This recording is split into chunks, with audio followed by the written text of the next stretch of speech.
దేవుని పరిశుద్ధ నామమునకు ఘనత మహిమ ప్రభావములు కలుగునుగాక. హల్లెలూయా.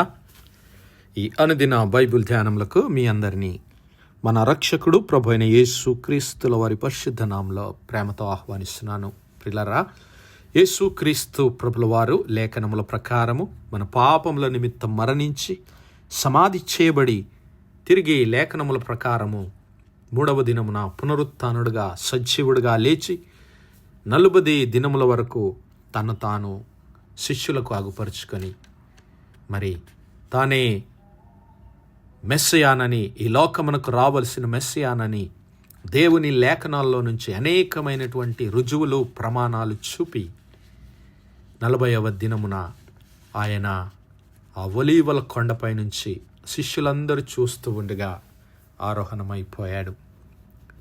పరలోకం నుంచి ఒక మేఘము క్రీస్తు ప్రభుల వారిని తీసుకొని వెళ్ళిపోయింది.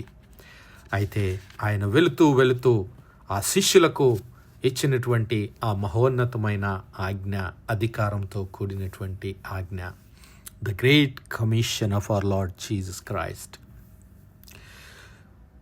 ఆయన మత్తయి సువార్త 28వ అధ్యాయం 18వ వచనం నుంచి 21 వరకు వచనాలు మనం చదువుకుంటే, యేసు వారి యొద్దకు వచ్చి ఆ శిష్యుల యొద్దకు, గలిలియాలో ఉన్నటువంటి ఆ ఒలీవల కొండ మీద ఉన్నటువంటి ఆ శిష్యుల యొద్దకు వచ్చి, పరలోకమందును భూలోకమందును సర్వాధికారం నాకు ఇయ్యబడి ఉన్నది, కాబట్టి మీరు వెళ్ళి సమస్త జనులను శిష్యులుగా చేడి తండ్రి యొక్కయు కుమారుని యొక్కయు పరిశుద్ధాత్మ యొక్కయు నామముల వారికి బాప్తిస్మమిచ్చుచు నేను మీకు ఏ సంగతులను ఆజ్ఞాపించితినో వాటన్నిటిని గైకొనవలెనని వారికి బోధించుడి. ఇదిగో యుగ సమాప్తి వరకు నేను అన్ని వేళలా మీతో కూడా ఉన్నానని వారితో చెప్పెను. దేవుని నామానికే మహిమ కలుగునుగాక. ప్రియులారా, యేసు క్రీస్తు ప్రభుల వారు ఆ శిష్యులకు ఇచ్చినటువంటి ఆజ్ఞ ఏమిటి అంటే, మీరు సర్వలోకమునకు సువార్తను ప్రకటించండి.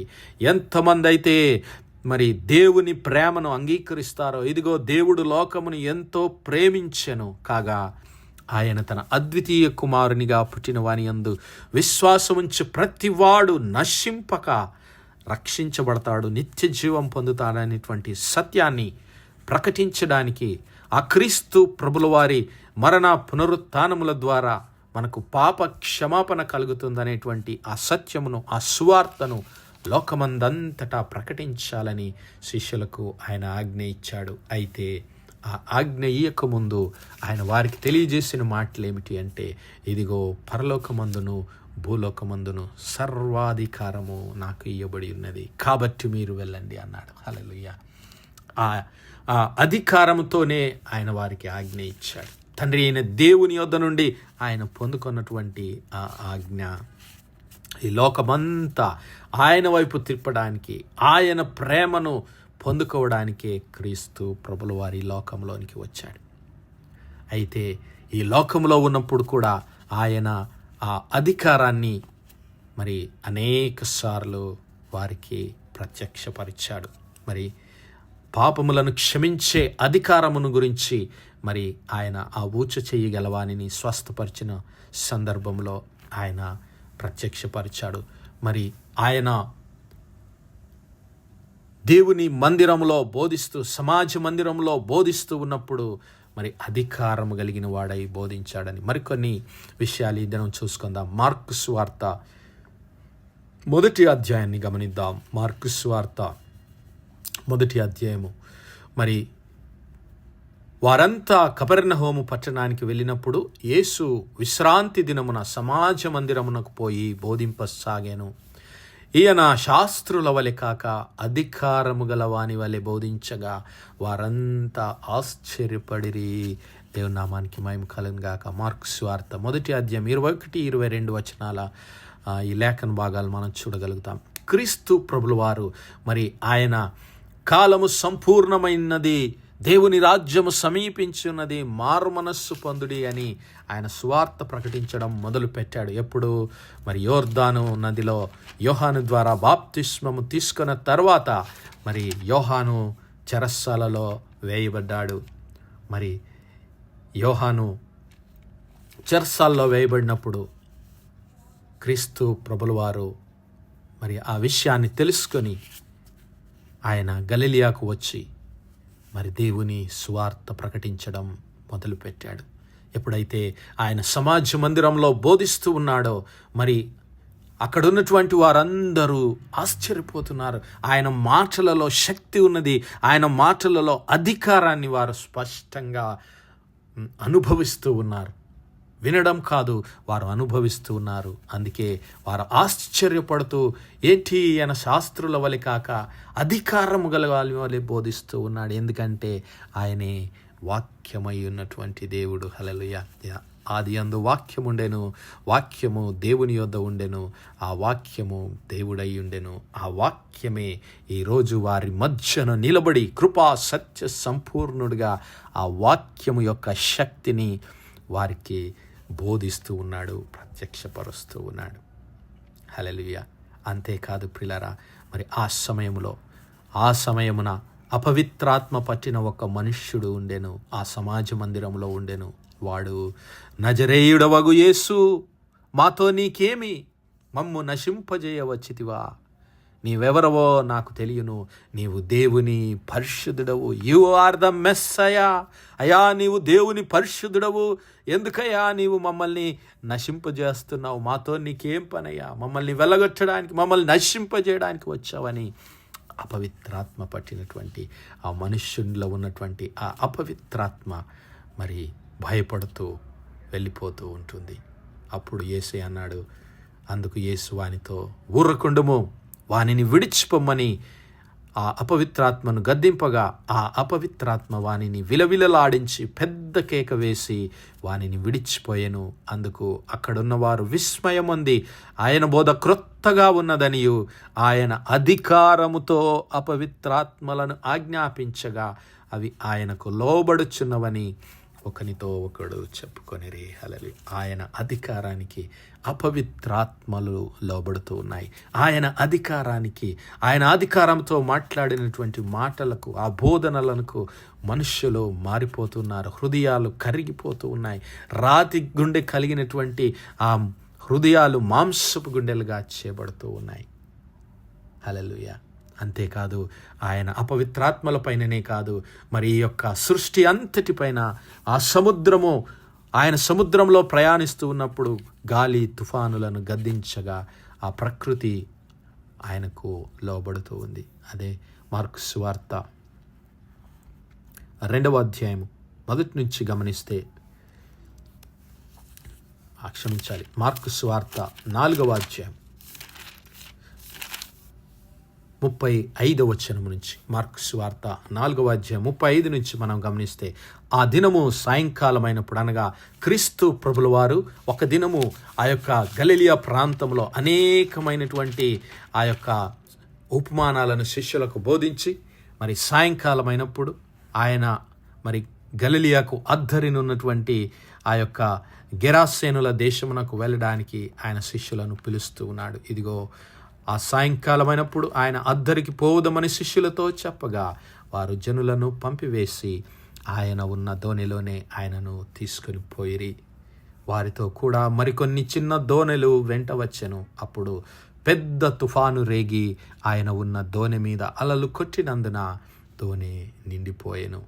ఆయన దోణి వెనుక భాగంలో తలదిండు పెట్టుకుని నిద్రించుచుండగా అమరమున శిష్యులు వచ్చి ఆయనను లేపి, బోధకుడా, మేము నశించిపోవుచున్నాము, నీకు చింత లేదా అని అడుగగా, అప్పుడు ఆయన లేచి గాలిని గద్దించి, నిశ్శబ్దమై ఊరకొనుము అని సముద్రముతో చెప్పగా గాలి అణిగి మిక్కిలి నిమ్మలమాయెను. అప్పుడు ఆయన, మీరెందుకు భయపడుచున్నారు? మీరింకనూ నమ్మిక లేకయున్నారా అని వారితో చెప్పెను. ఇదంతా చూచిన వారు మిక్కిలి భయపడి, ఈయన ఎవరో, గాలియు సముద్రమును ఈయనకు లోబడుచున్నవని ఒకరితో ఒకరు చెప్పుకొని, దేవుని నామానికి మహిమ కలుగును గాక. ప్రియులారా, ఆ సముద్రపు ఓడ ప్రయాణంలో అద్దరికి పోవడానికి ఆయన శిష్యులను పిలిచాడు. మరి అద్దరికి వెళుతూ ఉంటే గొప్ప తుఫాను లేచింది. తుఫాను రేగి అలలు కొట్టుతున్నప్పుడు శిష్యులకి ఇంకా మరి మనం తప్పించుకునే మార్గము లేదు, ఈ తుఫానులో మనము మునిగిపోతామనేటువంటి ఆందోళన, భయముతో వారు మరి ఆ ధోని అమరమున నిద్రిస్తున్నటువంటి క్రీస్తు ప్రభుల వారిని లేపుతూ ఉన్నారు.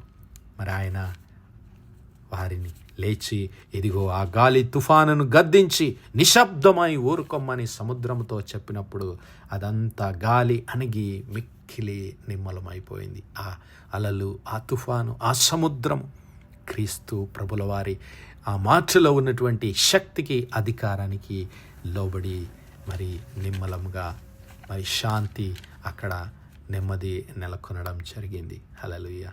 అంతేకాదు, మరి వారు ముందుకు వెళ్ళినప్పుడు మరి యొక్క అపవిత్రాత్మ పట్టినటువంటి వ్యక్తి ఆ గెరాసేనుల దేశంలో, ఇదిగో అపవిత్రాత్మ పట్టినవాడు ఒకడు ఆయన గెరాసేనుల దేశమునకు వచ్చినప్పుడు ఆయన దోణి దిగగానే అపవిత్రాత్మ పట్టినవాడు ఒకడు సమాధులలో నుండి వచ్చి ఆయనకు ఎదురుపడెను. వాడు సమాధులలో వాసము చేసిడివాడు, సంఖ్యలతోనైనను ఎవడును వానిని బంధించలేకపోయాను. పలుమార్లు వాని కాళ్ళకును చేతులకును సంఖ్యలు వేసి బంధించినను వాడు ఆ చేతి సంఖ్యలు తెంపి కాలి సంఖ్యలను తుత్తుని అలగా చేసిన గనుక ఎవరును వానిని సాధుపరచలేకపోయిరి. అయితే వాడు దూరము నుండి యేసును చూచి పరిగెత్తుకొని వచ్చి నమస్కారం చేసి, యేసు, సర్వోన్నతుడైన దేవుని కుమారుడా, నాతో నీకేమి, నన్ను బాధపరచకుమని దేవుని పేరట నీకు ఆనబెట్టుచున్నానని బిగ్గరగా కేకలు వేస్తూ ఉన్నాడు. ఎందుకనగా ఆయన అపవిత్రాత్మ ఈ మనుష్యుని విడిచి పొమ్మని గద్దిస్తూ ఉన్నాడు. హల్లెలూయా. అయితే మరి ఎప్పుడైతే ఆయన గద్దించాడో ఆ అపవిత్రాత్మలు అక్కడి నుంచి ఆ వ్యక్తిలో నుంచి వెళ్ళగొట్టబడి మరి అక్కడ ఉన్నటువంటి పందులలోనికి తమని పంపమని ఆ అపవిత్రాత్మలు బతిమాలుకున్నప్పుడు యేసు వాటికి సెలవిచ్చినప్పుడు అవి అన్నీ వెళ్ళి ఆ పందులలోనికి చొచ్చుకొని పోతూ ఉన్నాయి. ఆ తర్వాత మరి వాడు యేసయ్య యొద్దకు వచ్చి బట్టలు ధరించుకొని స్వస్థ చిత్తుడై యేసయ్యను వెంబడించడానికి ఇదిగో యేసయ్య యొద్దకు వస్తూ ఉన్నాడు. ఆయన దోణి ఎక్కినప్పుడు దయ్యములు పట్టినవాడు ఆయన యొద్ద తన నుండనిమ్మని ఆయనను బతిమాలుకొనెను గాని ఆయన వానికి సెలవీయక, నీవు నీ ఇంటి వారి యొద్దకు వెళ్ళి ప్రభువు నీ అందు కనికరపడి నీకు చేసిన కార్యములన్నిటినీ తెలియజెప్పుమనెను. వాడు వెళ్ళి యేసు తనకు చేసినవన్నీ దెకపొలిలో ఆరంభింపగా అందరూ ఆశ్చర్యపడిరి. హల్లెలూయా. ప్రియులారా, ఇక్కడ క్రీస్తు ప్రభుల వారు స్వస్థతను అనుగ్రహించి అపవిత్రాత్మలపైన తన అధికారాన్ని మరి వారికి ప్రత్యక్షపరిచాడు. దేవుని వాక్యము ద్వారా దేవుని వాక్యాన్ని బోధించి తన అధికారాన్ని వారికి బయలుపరిచాడు. మరి ఆయన చేసిన ఆశ్చర్య కార్యములన్నిటిని చూసి ఆ అపవిత్రాత్మ పట్టినటువంటి ఆ వ్యక్తి స్వస్థపరచబడి మరి దేవుని సువార్తను ప్రకటిస్తూ ఉన్నాడు. మరి ఈ దినము నీవు నేను కూడా ఆయన అధికారాన్ని తెలుసుకొని ఆయన అధికారానికి విధేయత చూపి ఈ లోకమంతా ఆయన ఇచ్చిన ఆజ్ఞను గైకొని ఆయన ఇచ్చిన అధికారంతో సర్వలోకమునకు సర్వ సృష్టికి సువార్త ప్రకటిద్దాం. అట్టి శక్తిని అట్టి జ్ఞానమును బలమును దేవుడు మనందరికీ అనుగ్రహించునుగాక. ఆమేన్, ఆమేన్, ఆమేన్. ప్రార్థించుకుందాం. హల్లెలూయా, హల్లెలూయా, హల్లెలూయా, హల్లెలూయా. స్తోత్రము, స్తోత్రము, స్తోత్రము, స్తోత్రము, స్తోత్రములు తండ్రి. అత్యంత కృపాభరితుడవు, అత్యున్నత సింహాసనంపై ఆసీనుడవైన మా ప్రియ పరలోకపు తండ్రి, క్షమగలిగిన మా దేవ, సైన్యములకు అధిపతి వగు మా యెహోవా తండ్రి, కృపా కనికరములు గల మా ప్రభువా, సూర్యోదయం మొదలుకుని ఇంత మట్టుకు మా తండ్రి మీ చల్లని రెక్కల నీడను భద్రపరిచి అయ్యా మరొకసారి మీ ప్రియ కుమారుడు మా ప్రభు అయిన యేసు క్రీస్తుల వారి పరిశుద్ధ నామములో దేవా మీ కృపా సన్నిధానంలో ప్రార్థించడానికి సజీవ లెక్కలో మమ్మల్ని లెక్కించిన మీ ప్రేమకు వందనాలు, కృతజ్ఞతాస్తుతులు, స్తోత్రాలు, స్తోత్రాలు, స్తోత్రాలయ్యా. దినమెల్లా మీ యొక్క పరిశుద్ధాత్మ సహాయము, ఆదరణ, సహవాసము మాకు అనుగ్రహించి నడిపిస్తున్న తండ్రి మీకు స్తుతులు, స్తోత్రాలు. అవునయ్యా, మీ ప్రియ కుమారుడైన క్రీస్తు ప్రభుల వారు మాకు ఆజ్ఞాపించిన మాదిరిగా ఇదిగో దేవా మీరిచ్చిన అధికారం చొప్పున సర్వలోకమునకు వెళ్ళి సర్వ సృష్టికి మీ స్వార్థను ప్రకటించడానికి కావలసినటువంటి మీ పరిశుద్ధాత్మ శక్తిని, అభిషేకాన్ని మాకు అనుగ్రహించి అయ్యా మీ రాజ్య స్వార్థను ప్రకటించే బలమైన సాధనాలుగా మమ్మల్ని సిద్ధపరిచి, స్థిరపరిచి, బలపరచమని మహిమ, ఘనత, ప్రభావాలు మీ నామానికే చెల్లిస్తూ మా ప్రభును మీ ప్రియకుమారుడు మా రక్షకుడునైన యేసు క్రీస్తుల వారి పరిశుద్ధ నామమున ప్రార్థించి వేడుకుంటున్నాం మా పరలోకపు తండ్రి. Amen, amen, amen. God bless you all. Praise the Lord. Shalom.